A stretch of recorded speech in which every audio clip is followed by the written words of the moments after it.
Welcome to the first episode of Park Podcasts. I'm here with Mr. Jensen today, and we're going to talk about music and how music is in all of our lives and everything we do. Uh, Mr. Jensen, if you want to kick us off, Sure. either just talk about you and what you do here. Oh, what I do. I do lots of things, yet I do nothing. No. Sounds about right. I am now the new instrumental director here, so that's band, orchestra, jazz, music theory, new general music in the spring. It's going to be kind of a trial run of that class, but that's kind of going to be like what we're going to talk about today.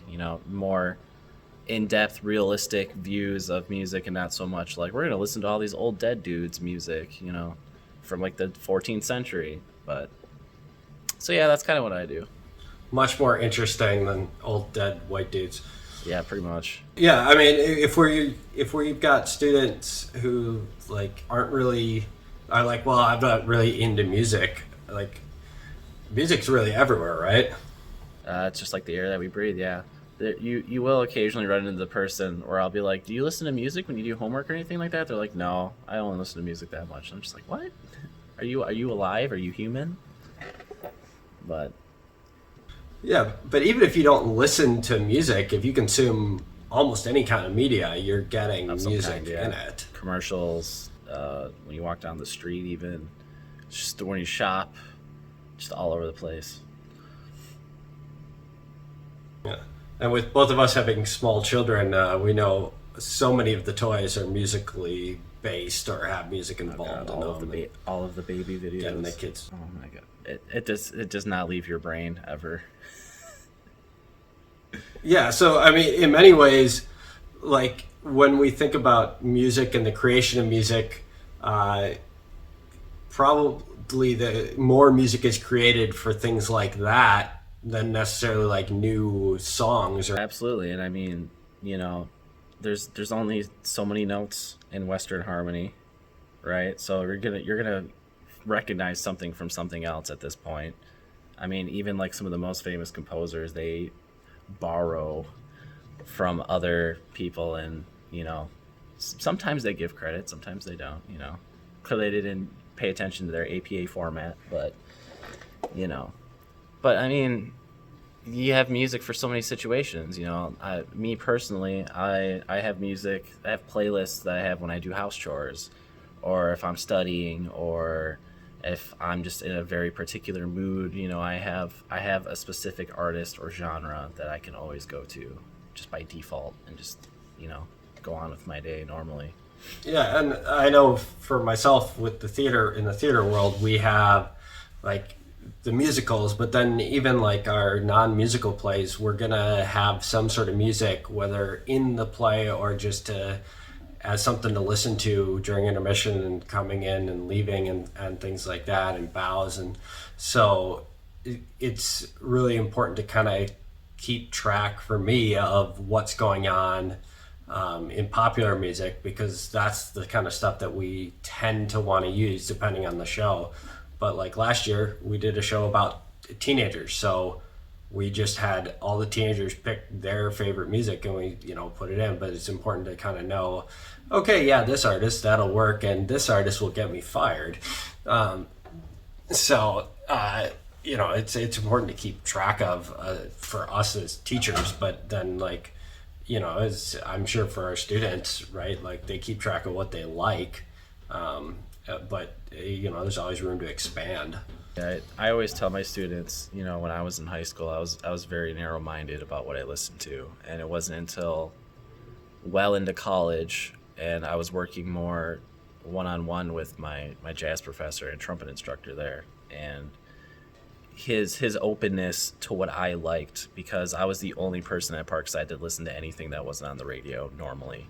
I was the only one that liked heavy music, and I would name bands that I like, and he'd be like, "Oh yeah, I know them, blah blah blah blah blah," and I'm like, "Oh, do you listen to them normally?" He's like, "No, but I'm familiar," And every time he brought in famous musicians from either across the country or across the world or something, like there's a very very talented guy named Nate Wood. He's a really good drummer, guitar player, bassist, all equally. And I asked him what some of his drum influences were, and he was like, "Oh yeah, I really like stuff like Meshuggah and all these like really heavy bands." I was like, "What? Since when?" Or I talked to Micaiah McCraven, who's a really big drummer in Chicago, and I mentioned, he asked me what I listened to, and there's a 2-piece band that I really like called Lightning Bolt, and he was like, "Oh yeah, a buddy of mine like opened up for them once in Chicago." And I was just like, "What?" So just being open, and even if you don't necessarily just like it, just recognizing it's important just in the culture of music, and then just like the music culture impacts our normal everyday culture too, and stuff like that, just to kind of keep track of things. Yeah, and I mean, and I think the other thing is maybe for people who are like, well, I don't like anything that was made before I was born. Like everything that's been made is influenced by things before it. And I think for me, that's one of the cool things that I can do with music is like try and find some influences, like when I'm listening to a newer song, because I have this knowledge, like, oh, I bet you they listened to whoever, when they were writing this, or like that was a big influence on them coming up, because like even newer genres of music are drawing on something that came before. Like nothing is brand new. Mm-hmm. I mean, and so I guess, yeah, in music, like what is, in music, how do you define originality? See, that's tough because I don't necessarily, I look for originality, but I also look, that kind of comes along the lines of how unique it is as well. You can take a song that already exists, do a cover of it, and just completely change it up, and it seems original, even though you got the idea drawn from somewhere else. I mean, like, if you look in the jazz world with jazz standards, everybody and their grandmother has done their own version of Autumn Leaves at some point. But there's those few recordings that like really stick out, that you go, man, that one I really like, either because it's just so different from what you're used to hearing, or it takes it and it twists it in a way like you can change the genre. What's that YouTube channel? Postmodern Jukebox, I think. They take pop songs and they turn them into jazz standards, essentially. That's cool. Yeah, that's really interesting. There's a guy, and I'm blanking on his name, but he was a guy that we would listen to. It's kind of jokey, but he basically does like rap and metal as like lounge songs.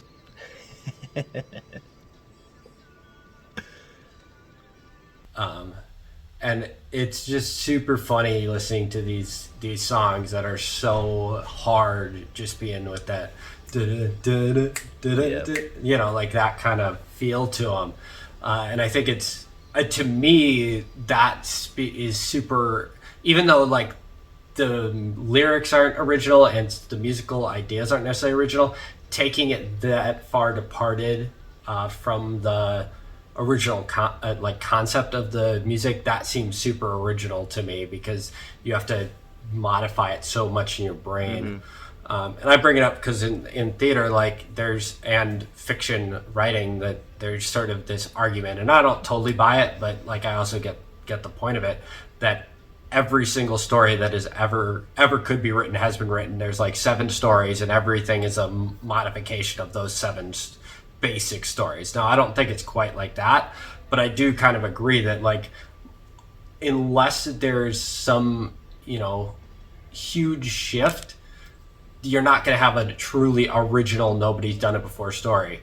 And like Shakespeare's celebrated, but he basically just rewrote stories. He has like 1 or 2 stories where we can't find a direct story he adapted.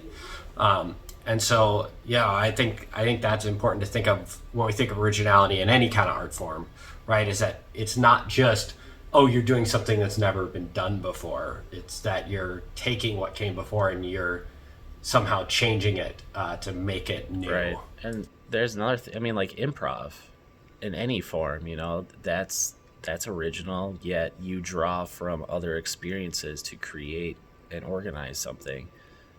Like I mentioned Micaiah before, when all his records, everything he does is completely improvised. There's one record, he literally met those guys that day and they just recorded in a club, and it's like 2 hours worth of music, and then he just put it together on a record. And he's just like, yeah, I just met these guys today, but we're gonna vibe and have some fun, and hopefully you guys enjoy it, and like, and they just go, you know. It's crazy. Like, not a lot of people do that, and And I think it also speaks to something that's cool about music is that music can be kind of a universal language. Like these guys have not don't know each other at all, but they because they know music, they're able to do that and create a good product. absolutely. And I just, I always tell my students, and I'm sure you tell yours, like when you prepare a show or a performance, it's about that process to get you to that good performance, and then how can we use that process for the next performance? Because you always want to draw on experiences. It's not you're starting something new every single time. you know Yeah. So I guess one of the other things is like people who are interested in music, but they either don't feel like they have the talent to perform it, or they, just that's not kind of their deal. Like, what are other ways that you think kids, our students, and then as they become adults, can get involved with music and keep it a big part of their life? I mean, there's you can always go to shows and support shows, whether it's music or art or theater or something. I always tell people, whether they're 8 or 20 or 84, I'm like, if you want to learn an instrument, literally all it takes is just spending the time on it. That's literally what it is. Everyone likes to talk about like the prodigies like Mozart or whatever, but they don't tell you the part where his dad literally forced him to learn music since like the age he could hold an instrument.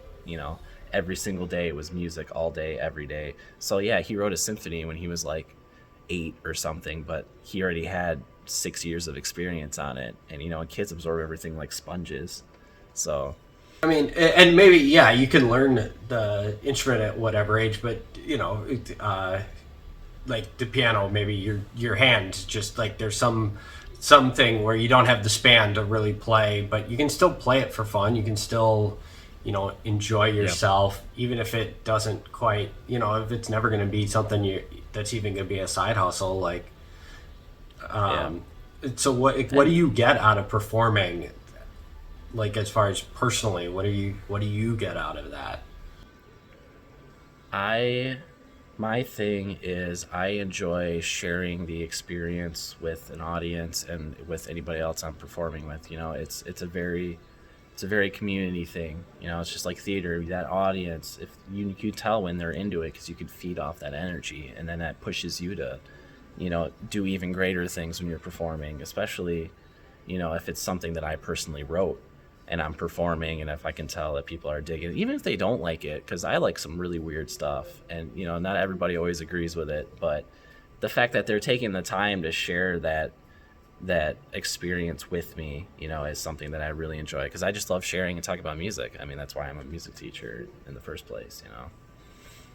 Yeah, I think that's great. I mean, and what about like if you didn't have that performance outlet, would you still be creating music? Is that something that it's like, yeah, I just have to do this whether or not I'm doing it for anyone other than like, my kid? Yeah. If I was, I mean, performance hasn't always been my thing either. I definitely did not have to do a recital in college, thank God. But I would always be writing no matter what. Ever since I was like 3, I've always wanted to write music, at least to some degree. It was like, I want to write music for video games. And then, it was like, I want to write brass ensemble pieces. And it's like, oh, now I want to arrange all my favorite video game tunes for brass instruments and stuff like that, So I try to do it as much as I can, with a realistic expectation, of course. But Yeah, you've got this job to teach other people. You can't just do what you and a want toddler yourself. So yeah, I mean, and I think I would definitely agree for myself with theater, right? That like there, I don't have a need to be on stage performing, but I kind of have a need to have that in my life. Right. So what if somebody, they don't want to do the creation side, but like production, that sort of stuff? Is that something that they can just learn on their own, or do they really need to, find somebody to teach them. I mean, I did a lot of research recently on like hip hop producers and like DJs and stuff.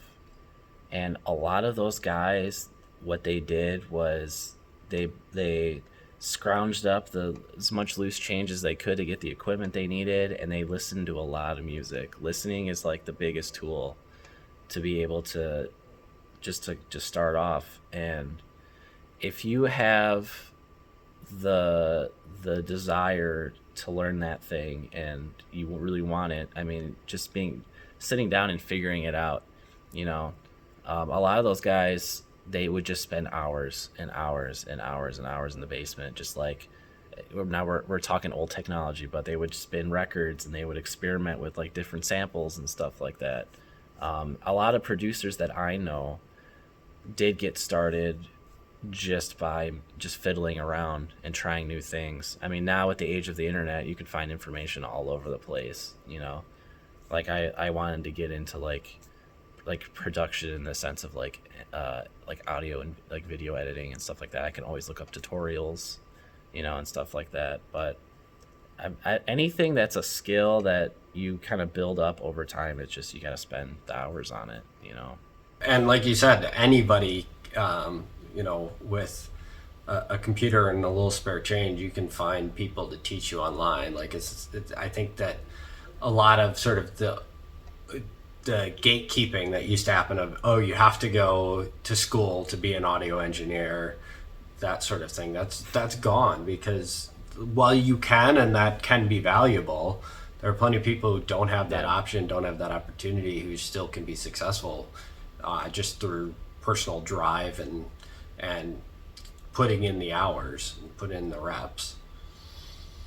Yeah, I mean, people could fact check me, but I'm pretty sure like Pharrell and Timbaland and Kanye, I don't think they went to school for that stuff. I think they just picked it up. Yeah, I mean, and the other thing, obviously, with them is, you know, as performers as well, it does give you a little bit of a leg up, because you don't need to find performers to produce if you can do it with your own stuff. But, you know, you probably know somebody, even just here at Park. I know we've got a bunch of like people throughout the years I've known who can beatbox and who can create stuff, and you know, you can find those people around you if you want to pursue that.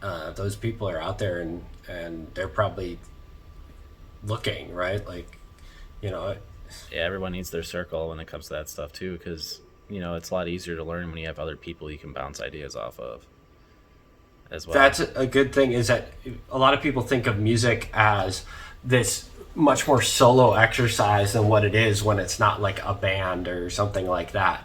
You know, I know in theater, like, you can't create theater by yourself. You have to have a collaborative process. But if you can talk about how that works in creating music, outside of, you know, obviously a band setting where you have a whole bunch of people, but even if you're trying to do your own singer-songwriter thing. Yeah, I mean, if you look, and I mean, maybe you can correct me if I'm wrong. My music history, I didn't really pay attention that much, but you know, back in the day, being a musician was revered as kind of like this strict profession. You know, you like the only way you made a living doing it was you had to be part of a group. And as time has gone on, and with the age of technology, you know, a lot of people play multiple instruments now, and they just record all of it their own, and they put everything together and stuff like that. So, I mean, honestly, being able to just put yourself out there as a musician, I mean, look at, what's that British kid's name? Jacob Collier? I think, I think that's his name. I think he has perfect pitch. He has this super in-depth knowledge. I mean, there's this video where like Herbie Hancock sent him like this really ridiculous chord progression. He's like, why don't you try to like harmonize a melody over this? This is my challenge to you. And he was like, okay, whatever. And he recorded like 9 little squares of himself harmonizing over this chord progression and stuff like that. And he could play guitar, he could play drums, he could play piano, like all these instruments. Oh, wow. And, you know, people are like, well, maybe he was just like born to do that. And it's like, well, you know, or he just really spends a lot of time and he's just really passionate about it, you know. Even as a side gig, like you can make it out there in the real world on your own. But the problem also then becomes, the bar keeps getting set higher and higher as far as professionality goes, unless you know a lot of people. So you still got to know people, but you could still work your way up there essentially by yourself. Well, and I wonder. I mean, for me, I think like YouTube has really democratized a lot of things, including music. Right? Like we have people like Lindsey Sterling, who's made like rock and roll violin a thing. Very showy violin. Peter Hollins. Yeah, Peter Hollins is one of my favorite. He does a cappella music just by himself. He doesn't need a whole bunch of other singers. He will collaborate and work with other people, but he just records all the different parts. He writes, he arranges everything, because most of what he does is covers, but he arranges everything and puts it together. So while it can be a very collaborative and rewarding collaborative process, it's also something where you can put yourself out there by yourself to try and meet those people and get that get that following that you need to then start working with others, if that's kind of your longer term goal. And arranging is a very important skill to have, because there's a lot of really bad arrangements out there that are making some pretty decent money. Pep band music is like a perfect example of that. People just dish out these pop tunes for pep band and they sound so bad the way they're arranged. But so if anybody doesn't play an instrument and you get into music theory and you want to make some quick cash, arrange pop tunes for marching bands. That's the market right there. And I think this is a good time for us to kind of pitch the things that people who are maybe don't play an instrument but are interested in music. So you said you're starting general music next semester. So What is that going to entail if any of these students want to take that? Yeah, because I think I only have like 5 people signed up right now. But essentially, because it's a trial class, what I'm going to do, I'm going to ask them what their musical interests are, if they have any, if they've even thought about that sort of thing.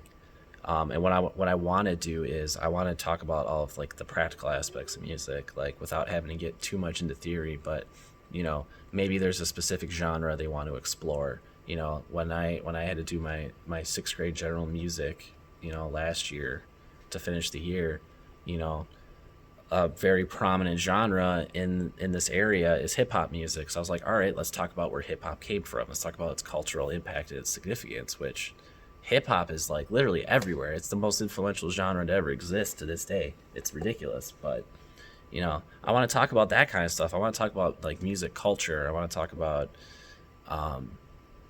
why music is structured the way it is, and how the way it's organized kind of like influences and can bring out certain like feelings or emotions or something like that. And then if there's time and there's enough interest, get into music technology a little bit, talk about like the types of microphones there are, and how to like use a very basic soundboard and like create, use very basic studio software and stuff like that.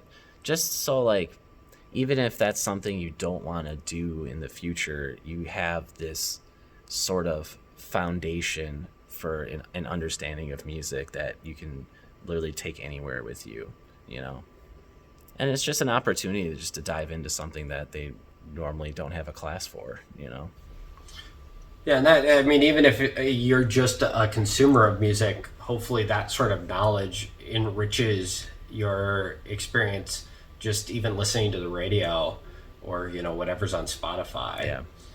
I could talk about music business too, and how much money, how little money people actually make on streaming services, but, Yeah, well, I'm sure that is a major issue in the changing business model. But and then what about music theory?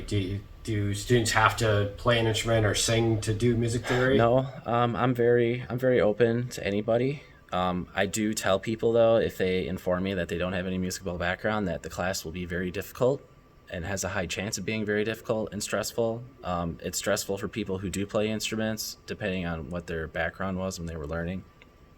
Because if you think about it, music is, you're learning how to code, you're learning a foreign language, you have to be able to recognize these patterns, and like you have to be able to read all these different symbols and stuff like that. So you're covering a lot of like core elements of your normal classes, but all in one, and it just happens to involve music. But I have a person right now who never took a music class, but he just kind of drums in his free time, and he's probably one of my like star students right now. Like he puts in the work and he's learning it really well. Yeah, and so even if they don't have like recent experience, if they took, you know, band in sixth grade and like general music and know enough about how to read music, that's probably enough of a basis that as long as you're ready to work at it, like that class could be a really good class for you. Yep, and music theory. I mean, it's kind of like the hardcore version of my general music class. You know, we're diving down in all the details.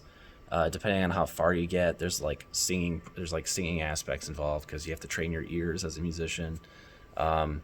If I can swing it, no pun intended, you know, there's a little bit of like piano elements involved because when you're learning to read notes and you're talking about certain things like chords and stuff, being able to see the notes in front of you is a very helpful visual tool.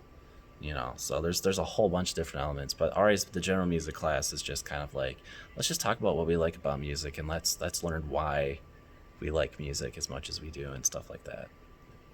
That's really cool, and I think that could be a great opportunity to expand knowledge if, you know, you're into music but you're not really, you never performed it, taking that general music class, or if you did used to perform but you no longer want to do that, music theory could deepen your knowledge and deepen your understanding of what you listen to in movies, TV shows, or on the radio.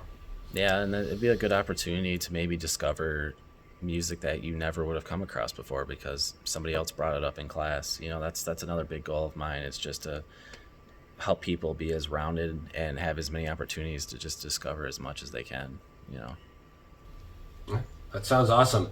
Well, thank you, Mr. Jensen, for sitting down with Absolutely. me and having this conversation. And I'm sure later we will do another one of these where we'll dive in depth and get really nerdy on stuff. But Oh, absolutely. I look forward to it. All right. Thank you. Yep, thank you.